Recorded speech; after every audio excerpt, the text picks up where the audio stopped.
తప్పట్టుగా చూడని చెప్పాం. ఇది ప్రధానమైనది. రెండో అతి ముఖ్యమైన విషయం ఏంటంటే గత కొన్ని నెలలుగా ఆశా వర్కర్స్ కి మిగతా మహిళా ఉద్యోగస్తులందరికీ కూడా ప్రతి నెల జీతాలు టంచన్గా అందేటువంటి కార్యక్రమాన్ని చేపట్టబోతా ఉన్నాం. ఇప్పటికే మొదలుపెట్టాం. అట్లాగే రాష్ట్రంలో ఆనాడు కాంగ్రెస్ ప్రభుత్వం మొదలుపెట్టినటువంటి డ్వాక్రా మహిళా సంఘాలకి వడ్డీ లేనటువంటి రుణాలు ఇచ్చేవాళ్లు. గత 8 సంవత్సరాలుగా ఆ వడ్డీ లేనటువంటి రుణాలు మహిళలకి పూర్తిగా బంద్ చేశారు.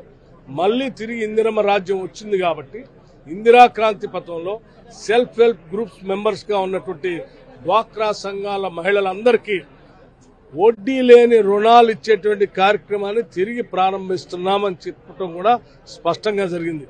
రాష్ట్ర ముఖ్యమంత్రి రేవంత్ రెడ్డి గారు మిగతా మంత్రులందరూ కలిసి కూర్చొని మనం ఈ రాష్ట్రంలో ఉన్నటువంటి మహిళలందరూ మనం మహాలక్ష్మిలాగా చూసే కార్యక్రమాలను ఇప్పటికే కొన్ని గ్యారంటీలు ప్రకటించాం.